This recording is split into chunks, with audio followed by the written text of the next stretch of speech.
We are back again. How is everybody doing? I'm a couple minutes later this morning. I was trying to get something new to work. I just found out I could do something, trying to get it to work. So it took me a couple extra minutes to actually make it work. Um, I'm loving all this technology that I can use now. It's just a learning process to try to figure it all out. So hopefully y'all are having a great week. Hopefully y'all are getting to sew. You got your taxes done.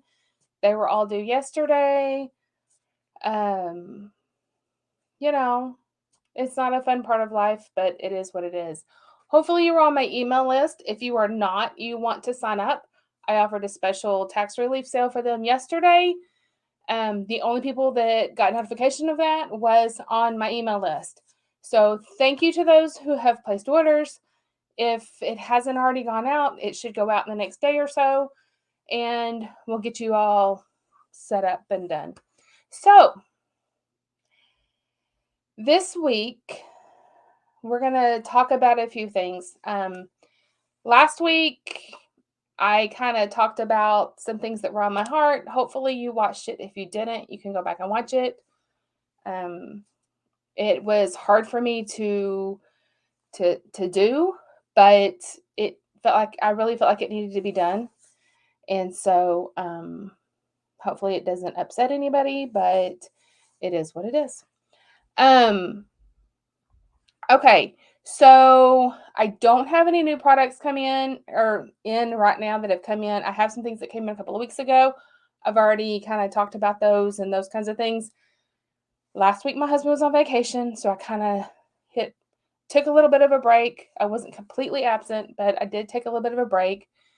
He went back to work this week, so I am trying to get caught up. If you have not joined us on Patreon yet, hop over there. You can join for free. You won't have access to everything, but you can kind of join for free and just kind of check things out. I'm going to be working on sending something out to those of you who have already joined.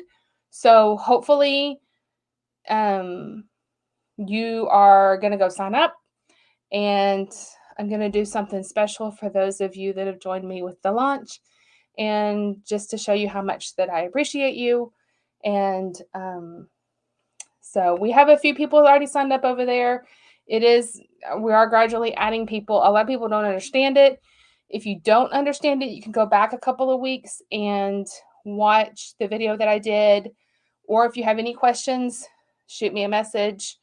Um, I did kind of explain it to the best of my ability. If you are on Patreon, I am working on getting the video shot, the projects done, all of that. This month has been kind of weird. I had to make a last minute trip to Oklahoma City to see some family that was in from California that was not really planned. Then my husband was off last week, and so I am back at it this week trying to get all these things done. So, our block of the month, I'm going to shoot that video here in a little bit and get it posted up there. The pattern is already posted. You do have to be one of the tier members in order to access that. They start as low as $3 a month and they go up to 10. It is completely up to you. It's all explained on there, but you can also join for free. You just won't have access to the projects. The next thing after I get the block of the month video shot is I will work on finalizing the small project for this month, which is a table runner. I posted a picture of it. I have not actually uploaded the pattern and all that kind of stuff, so I'm going to be working on that, trying to get all that stuff finalized, pull my fabrics, get the video shot, get it made, blah, blah, blah. So if you're not aware, the tier 1, you get the bulk of the month. You'll get a pattern and a short video every month that goes along with it, just to give you any tips or tricks or whatever. We're starting out very simple, but I want to get back to basics on a lot of things and try to hit some of those things that some people have missed as they've taught themselves, their friends have taught them. Sometimes we miss some of the basics, and I want to kind of hit some of those. The tier 2, you'll also get the block of the month plus a small project every month. And then tier 3 gets a bunch of exclusive stuff that I'm still working on. They'll have early access to any special YouTube videos that I do, all of the things. So if you want to stay in the loop, get on my email list, go hop on Patreon. Again, you can join for free. You can also do a 7-day free trial of any of the tiers and then decide what you want to do after that. You're not going to hurt my feelings. I know it's not for everybody, but it's a way for y'all to support me, not cost a lot, not have to buy products from me all the time, all of the stuff. So, anyway, if you have any questions and if it's not for you, that's fine. I totally understand that. So, that was a little bit longer intro than I had intended. Our next show is going to be, and y'all, I have to confess, I was a week off. I had it the wrong weekend on my calendar. I told my daughter the wrong weekend. Thankfully, she's available this weekend too.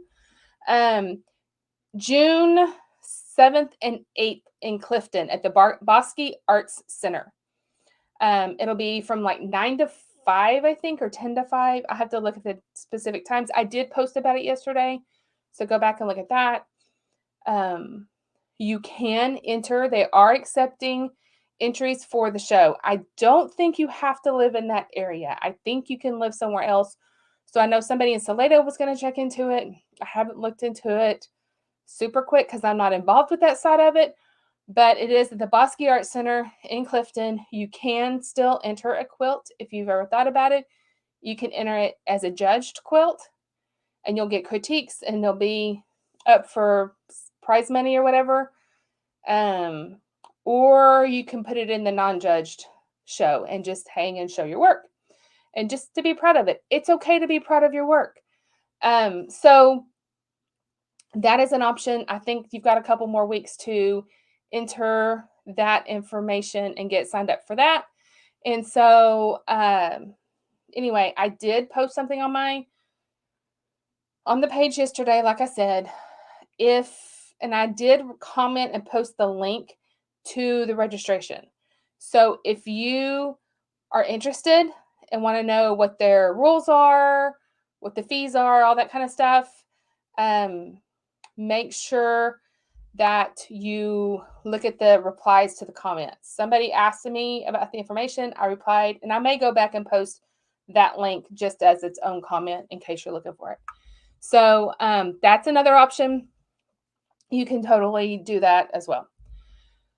So, okay, looking at my notes here, guys. Sorry. So this week we are going to start talking about organizational things for your sewing room. And some of this I may give you tips for other areas too. We're always trying to find ways to store things and be efficient and conscious of how much space we have in our sewing rooms. But I've kind of been doing that a lot all over. I've worked on the garage. I've worked on the kitchen a little bit yesterday, trying to make things more efficient, more condensed down a little bit so that I have room to put some other things and that kind of stuff. So I'm kind of work my way slowly through the whole house as I have time and just get rid of a bunch of stuff, declutter, get rid of some things that I know I'm not ever going to use again, or I bought and I'm not going to use. Same thing in the sewing room. So if you see some random things popping up on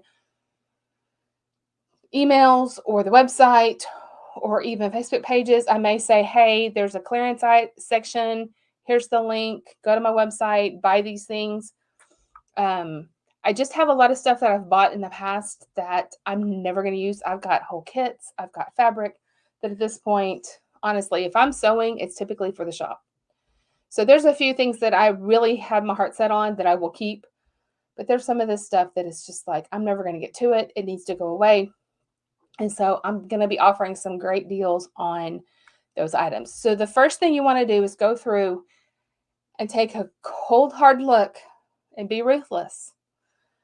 Am I going to ever use this or not? Now, I don't recommend you throw the fabric away. Find somebody that makes donation quilts. If you are in my area and you have some fabric you want to get rid of that you know you're never going to use, let me know. I have a couple of people that make donation quilts for foster kids, for different charities. Our guild makes stuff for nursing homes and hospitals and all that kind of stuff. And I'm happy to either connect you with somebody to donate that fabric or figure out a way for you to get it to me and I will get it to them. We want to use everything that we can. You know, we don't want to throw it away, obviously, but there's somebody out there that can use it and can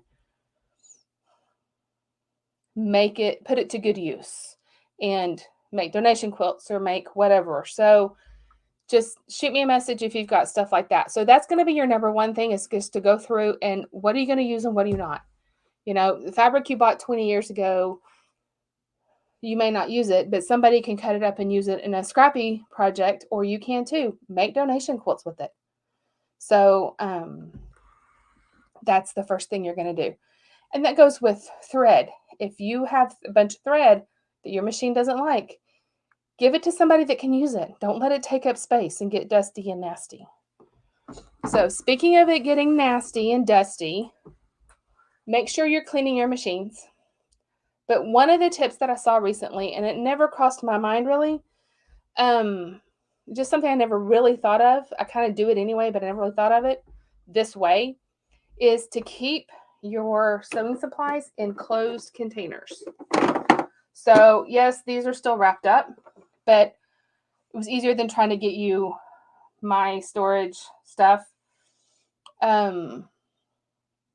Thread, your needles, your sewing machine needles. I know these are still boxed up. These are all actually items that are for sale, but it proves my point.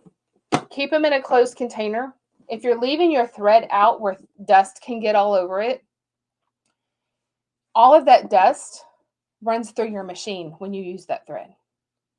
So, we all know that it doesn't matter how much you clean, doesn't matter how much you dust, doesn't matter whatever, it's going to get dusty. And so, in order to prevent issues with your machine, having to clean it even more often than you already should be, all that kind of stuff, if you keep it in a closed container, it will keep the dust off of those items and help keep your machine working properly.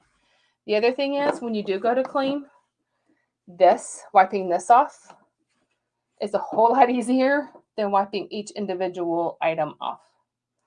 So I'm telling you, I'm doing this all over my house. I took this concept and it's not this box, but it's a different little thing with drawers.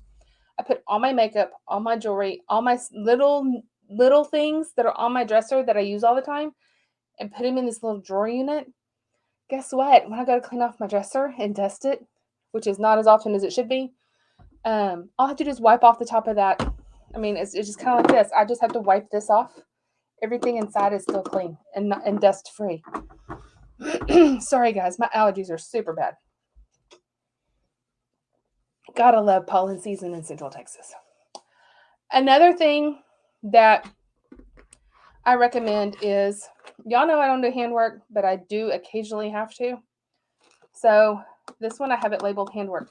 These containers are great if you're on the go, going to classes, anything like that. So this is my handwork. I'm going to kind of show you what I have in here.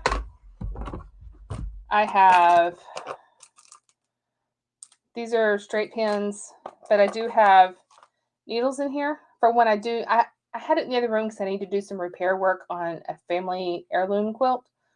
Haven't quite gotten to that yet, but I do have hand needles in here. I usually have thread. I just don't have it in here. I have the little clips for when I'm doing binding or need to hold something together. These are just Wonder Clips, but they're a knockoff version. I don't sell these because you can get on Amazon and get like 500 of them for next to nothing. So I have several different needles in here. This one is actual binding needles from Lori Holt. I don't really care for them, but some people really like them. I got them to try them. This is an old needle case with a bunch of needles in it. And the bottom has, again, more needles. I have a bunch of straight pins in here. This is kind of where they ended up. They don't really need to be in there. Probably should figure something else out, but yeah, it is what it is. But I like this, and this one's still empty. It had stuff in it, but it's empty now. So it's got this little tray in the top that and then you've got the bottom. So I can put stuff in the bottom, and then this little tray goes on top. Like I said, it's great for handwork. It's great for if you're going to classes or retreats or something. Put your machine needles, your basic threads that you use, your scissors, all those things that you need right next to your machine or that you need to remember to take. I highly recommend getting one of these to be your travel. That was loud. Be your travel case. So you know when you pick this up to go to be or guild or workshop or class or retreat or wherever, even traveling in the vehicle, everything you need is in here. So it's just a great little way. They have small ones. This is a bigger one.